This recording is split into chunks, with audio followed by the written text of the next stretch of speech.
Do you ever feel like you carry the weight of the world on your shoulders? Is there something in your life that feels like a pain in the neck? Remember those times that you just had that gut feeling? We all use phrases like this from time to time.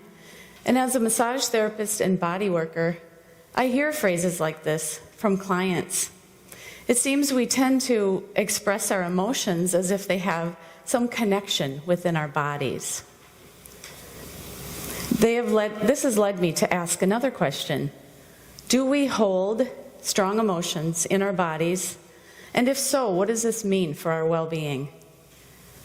My career as a body worker is only one part of my interest in questions like this. What has led me to my own answers began long ago. The year was 1972. The little girl on the left, that's me. And the young man on the right, that's my big brother. We were literally worlds apart at this time. I was here in our hometown of Austin, Minnesota, and he was thousands of miles away in Vietnam. Our life experiences were different then. His was one of wartime. Mine was one that would be the beginning of childhood sexual violation. Neither of us would begin to imagine the depths of the other's experience. As a child, I would have no reference for what my brother would endure through his service in Vietnam, and it would be a decade before my brother would know the secret that his little sister had to keep. Though our experiences were different in nature, the persisting effects in our minds and bodies would prove to be remarkably very similar. The effects I refer to can be considered a wound, though not visible from the outside and very difficult to describe from the inside.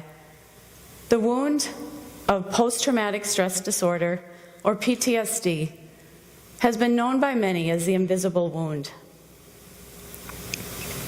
Though my brother and I differed in age, gender, and circumstances, we both were diagnosed later in adulthood with PTSD. Throughout my career, it has been commonplace to also hear phrases like the mind-body connection, the body has memory, the body does not lie, and your issues are in your tissues, a phrase coined by John Barnes, bodywork expert.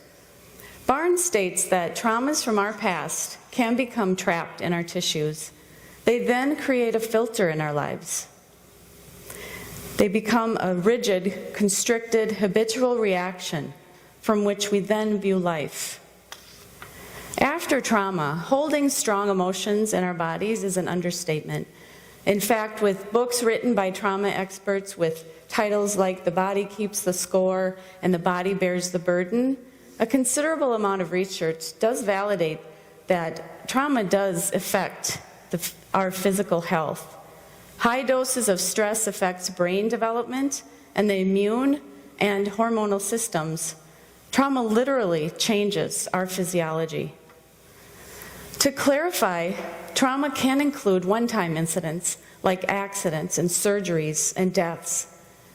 And it can include reoccurring occurrences and events like abuse, neglect, battering, bullying, oppression, and combat. And it can include secondary trauma, which often occurs in individuals who are in helping professions who are assisting survivors. And it definitely includes spouses, partners, children, loved ones living with those who have PTSD. Trauma does not discriminate, nor is it rare. The National Center for PTSD estimates that 60% of men and 50% of women experience at least one trauma in their lives.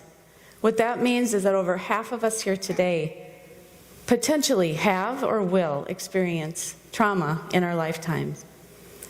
And what determines our ability to overcome trauma varies greatly. Factors like the age at the time of the event, whether the event was repetitive, whether we knew the perpetrator, and the climate of support after the event, just to name a few. In my experience, though the perpetrator was not an immediate family member, he was known to me. I was around the age of 9, and I was silenced for 10 years. In my brother's experience, politics of the war he was engaged in created an atmosphere of not only horrific wartime experience, but lack of support once home.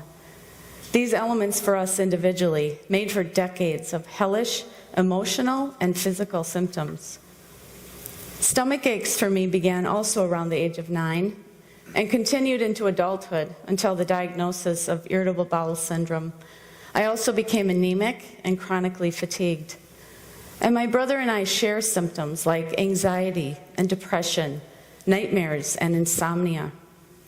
I've come to know that even when there are no words to express the experience, even without specific memories, the body still speaks volumes. Traumatic experiences can imprint themselves far beyond where language can reach. Several years ago, I began reading various trauma experts' methods about how they help survivors recover from trauma using body-centered approaches. Not only impacting the brain, trauma impacts our bodies at our core, the nervous system. Wouldn't it make sense to address it and treat it there too? With body-centered approaches, our bodies are given the safety to complete the process of release that we were not able to at the time of the event. It was just 3 short years ago that my body, as one trauma expert might say, presented its bill, and I found myself in a major depressive episode. Called a breakdown for very good reason, I now see that it can also be considered a breakthrough. Because of this, there was a desperation in me to heal or die. And it was then that I was really able to receive what I needed.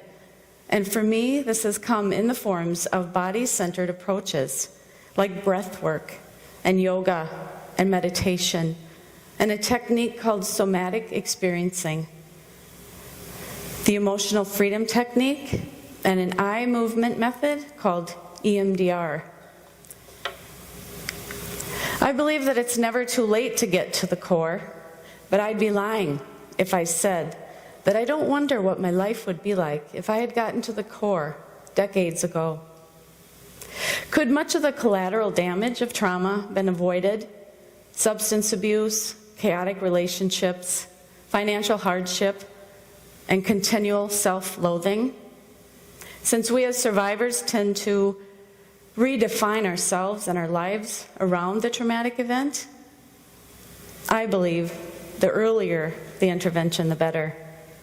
I understand the missed opportunity to connect the dots for me 40 years ago, but we know too much about trauma now to continue to address our well-being in a fragmented way. With what we now know about trauma, what if we listened deeply, investigating the mind-body connection? We can tune in to our own bodies and listen to our loved ones, especially our children. As veterans and survivors of all trauma, I believe we don't have to suffer for decades. We can recognize sooner the crucial role the body plays in recovery from trauma, and we can do more than just cope and manage symptoms. I have confidence that we will not only save lives, but will see each other thrive. Isn't that what we would want for one another? Trauma is a life experience, but it does not have to be a life sentence. Thank you.